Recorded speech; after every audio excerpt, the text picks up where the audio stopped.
क्योंकि जिन्हें प्राप्त नहीं हुआ, जिन्हें परमात्मा मिला नहीं, ऐसे लोग बोल बोल करके रास्ता अलग अलग दिखाते रहते हैं और गलत रास्ते के ऊपर जीव को ले जाते हैं। न उन्हें खुद की समझ होती, न उन्हें पता होता क्या कर रहे हैं क्या नहीं कर रहे, न उन्हें पता होता कैसे जीव को परमात्मा तक ले जाया जाता है, कैसे ध्यान किया जाता है, कैसे समाधि लगती है, कैसे शब्द के ऊपर पकड़ होती है, क्या सार है, क्या असार है, क्या तत्व है, क्या ज्ञान है, क्या स्वरूप है, क्या तेज है, ये पता नहीं होता।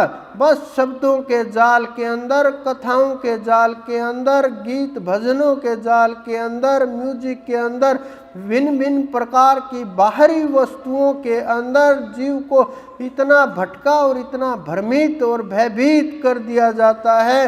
जीव डरता रहता है हर समय हर पल कि कहीं माया ना पकड़ ले, कहीं किसी प्रकार की विपत्ति ना आ जाए, कहीं हम किसी से दूर हुए झंझट पैदा ना हो जाए।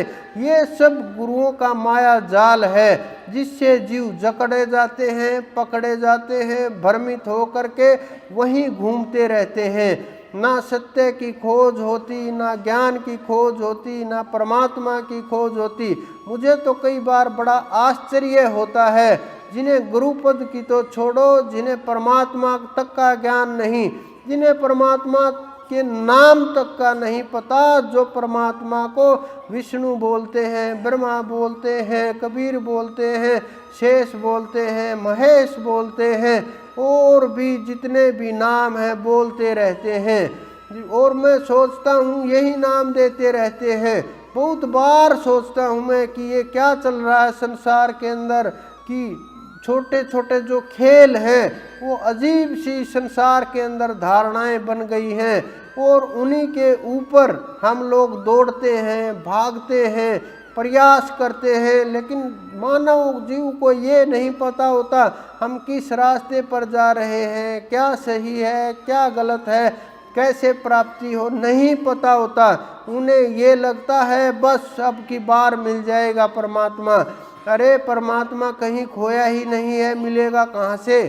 खो तो आप स्वयं गए हो, दबा तो आपने स्वयं को लिया है, क्योंकि आप लोगों के अंदर एक विचार उत्पन्न होता रहता है। जो सबके अंदर होता है वही आपके अंदर भी हो रहा होगा कि मेरे अंदर इतना काम भरा हुआ है, मैं तो कामी हूँ। मेरे अंदर इतना क्रोध भरा हुआ है, मैं तो क्रोधी हूँ। मेरे अंदर इतने विचार हैं तो कैसे परमात्मा मिलेगा? मेरे अंदर इतना लोभ है, लालच है, कैसे परमात्मा मिलेगा? हम तो धसे हुए हैं कीच के अंदर, कैसे परमात्मा मिलेगा? मैंने तो शादी करा ली, कैसे परमात्मा मिलेगा? मेरे अंदर तो लाखों कमियां हैं, मेरे को कैसे परमात्मा मिलेगा? लेकिन आप एक बात को बिल्कुल ही भूल गए।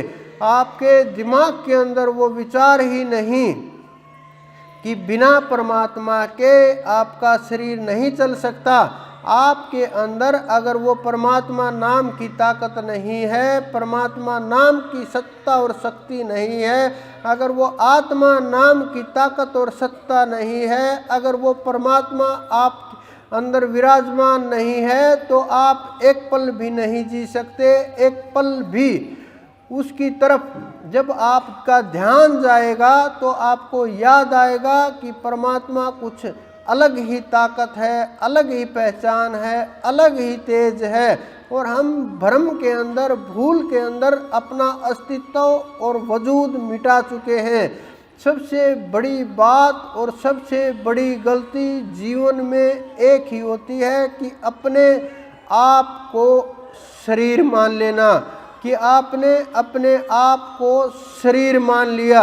और ये सबसे बड़ा भ्रम होता है। इससे बड़ा भ्रम इस संसार के अंदर दूसरा कोई भी नहीं है। लेकिन जो आपके अंदर विराजमान है, जो तत्व है, जो सदा से था, है, रहेगा, न मिट सकता, न जलाया जा सकता, न घटाया जा सकता, ना मृत्यु होती है, ना उत्पन्न होता है, ना जागता है, ना सोता है, ना अपवित्र होता है, ना कोई इसको पवित्र कर सकता है, ना उसका तेज कम होता है ना ज़्यादा होता है। ऐसा कौन सा तत्व है जिसका वर्णन उन्होंने गीता जी के अंदर, वेदों के अंदर, सब ग्रंथों के अंदर, संतों की वाणियों के अंदर, सदग्रंथों के अंदर, संतों के मुख से और अवतारों के मुख से जिन्होंने वर्णन किया है, वो कौन सा सार तत्व है, आप लोग भूल गए हैं। और यही भूल हमारा सबसे बड़ा दुख का कारण होता है।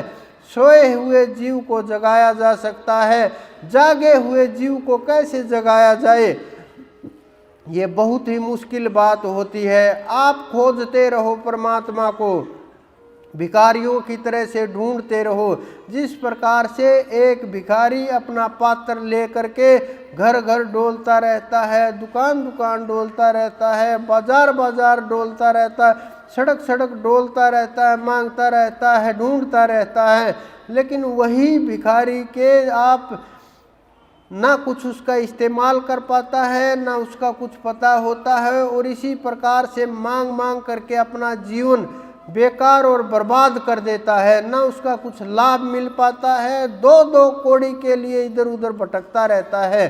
उसी प्रकार से ये संसारी जीव छोटी छोटी वस्तुएं मांगने के लिए, प्राप्त करने के लिए इधर उधर भागते रहते हैं, दौड़ते रहते हैं, प्रयासरत रहते हैं। लेकिन जो जीव परमात्मा की खोज में प्रयासरत होते हैं, वहाँ पहुँचने के लिए प्रयासरत होते हैं, उस रास्ते पर भागते हैं, उन्हें इधर उधर भागने की आवश्यकता नहीं होती, क्योंकि संसार के अंदर सब प्रकार की व्यक्ति मौजूद हैं, सब प्रकार की आत्माएं मौजूद हैं, सब प्रकार की सत्ताएं मौजूद हैं, जो आपको ये एहसास करा दे आप ही के अंदर ब्रह्म है, आप ही ब्रह्म हो, आपके अंदर वो परमात्मा नाम की दौलत है, आपके अंदर वो परम सत्ता है, आपके अंदर वो जागृत तत्व है, आप ही वो परमात्मा हो। जब आपको ये एहसास होगा, जब आपको झटका लगेगा बिजली की तरह से एकदम से, कि जब ज्ञान हो जाएगा, जब समय की खोज हो जाएगी, तब आपको ये पता चलेगा हम खोज किसकी कर रहे थे, कहाँ भाग रहे थे, कहाँ दौड़ रहे थे, किसके पीछे दौड़ रहे थे, क्या मिला हमें, क्या खो दिया हमने, कैसे प्राप्त किया और क्या प्राप्त किया।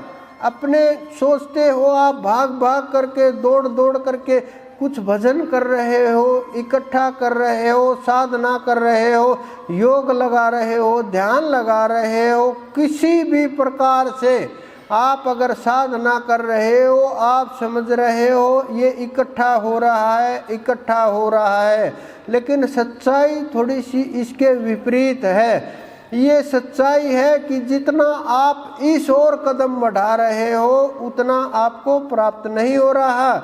ये सब आपका अस्तित्व मिटाने का प्रयास है। आपके अंदर जो ये शरीर का अहंकार है, मेरे बाजुओं में ताकत है, मेरे हाथों के अंदर इतनी शक्ति है, मेरे दिमाग के अंदर इतनी तीव्रता और तेज है, मेरी इतनी तेज बुद्धि है, मैं डरता नहीं, निडर हूँ, मेरे पास इतने पैसे हैं, मेरे पास इतनी दौलत है, मेरे पास इतनी शोहरत है, मैंने ये किया वो, ये सब के सब जितनी भी बातें आप सोच सकते हैं, जितनी भी बातें विचार आपकी बुद्धि के अंदर आते हैं, सब के सब सोच और विचार, सबका सब कुछ, ये समझिए ये सब को आपको रोकने के लिए माया का जाल है। और आपने समय तैयार कर लिया, ये नहीं किसी ने आकर के आपको रोक दिया,